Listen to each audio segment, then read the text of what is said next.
வணக்கம். கல்வியிலும் கலையிலும் கவித்துவத்திலும் வாழ்வியலிலும் எஸ்பெஷலி மொழியிலும் சிறந்தவர்கள் இத்தனை பேர் இங்கே இருக்கும்போது எனக்கு என்ன பேசுறதுன்னு சத்தியமாக தெரியல. பக்குன்ற சவுண்ட் மட்டும்தான் மைண்டில் கேட்குது. ஸோ மூளையெல்லாம் பெருசாக யூஸ் பண்ணாமல் மனசில் தோன்ற 4 வார்த்தையை பேசிட்டு போக போகிறேன். பேரன்பும் பெரும் கோபமும். இந்த கதையை சிவபிரகாஷ் சார் என்கிட்ட சொன்ன அந்த காட்சி எனக்கு நல்லாவே ஞாபகம் இருக்குது. ஆஃபீஸ்க்கு போனேன். சோஃபாவில் நான், டிரெக்டர் சார் அண்ட் முருகன் சாரும் அங்கே இருந்தாங்க. கதை சொல்ல ஆரம்பித்தாங்க. கட் ஃபீலிங் சொல்லுவாங்கள்ல, அந்த மாதிரி ஏதோ ஒரு தாக்கம் இந்த கதை எனக்குள்ளே உருவாக்குச்சு. That is why was like, சரி கொஞ்ச நாள் சாராவாக வாழ்ந்து பார்ப்போம். ஸோ எங்கள் அப்பா அம்மாவுக்கு நடந்தது ஒரு கலப்பு திருமணம் தான். அச்சா மலையாளி, அம்மா தமிழ். அப்போ அம்மா சின்ன வயசுல சொன்னதெல்லாம் கேட்டு எல்லா கலப்பு திருமணங்கள்லையும் இருக்கிற மாதிரி சில மனக்கசப்புகள் எங்க அம்மாக்கும் இருந்திருக்குன்றத புரிஞ்சுக்கிட்டேன்.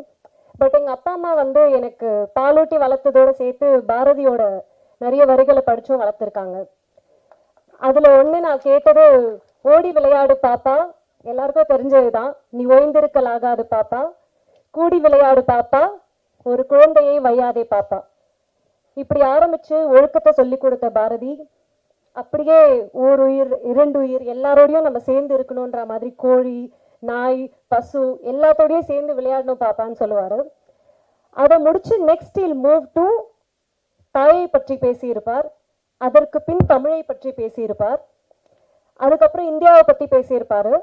அப்புறம் வேதத்தை பற்றி பேசியிருப்பாரு. கடைசியில் ஹில் டேக் இட் டு சாதி.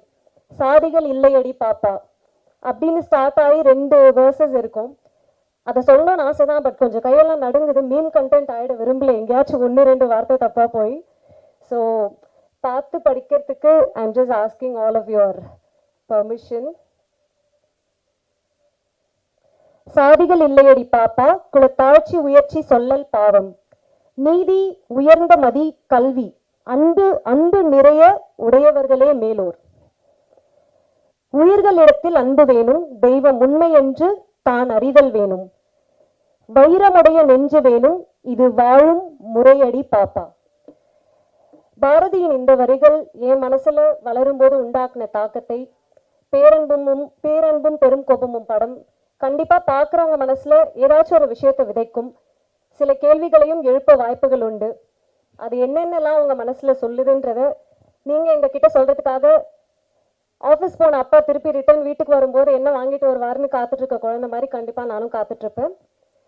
இந்த வாய்ப்பளித்த பிரபஞ்சத்திற்கும் என் அன்னை தந்தைக்கும் என் நன்றி. அண்ட் ப்ரொடக்ஷன் ஹவுஸ் இயக்குனர் சிவபிரகாஷ் சார் சாராவா வாழறதுக்கு எனக்கு உதவி செய்தார். நான் இந்த படத்துல சாராவா இருந்ததுல நிறைய சிரிச்சேன், கொஞ்சம் அழுதேன், ரொம்ப வலி அனுபவிச்சேன். அதெல்லாம் உங்களுக்கும் ஃபீல் ஆகும்னு நம்புகிறேன். டெக்னீஷியன்ஸ் எல்லாருக்கும் என் நன்றி. Dinesh sir, DOP Dinesh sir and everyone. இங்கே எங்கள் எல்லாரையும் கிரேஸ் பண்ணதுக்கு உங்கள் எல்லாருக்கும் ரொம்ப thank you sir. And by the way உங்கள் எல்லாரோட ஆசீர்வாதமும் எனக்கு தேவை. So thank you so much. I'll see you in theaters soon.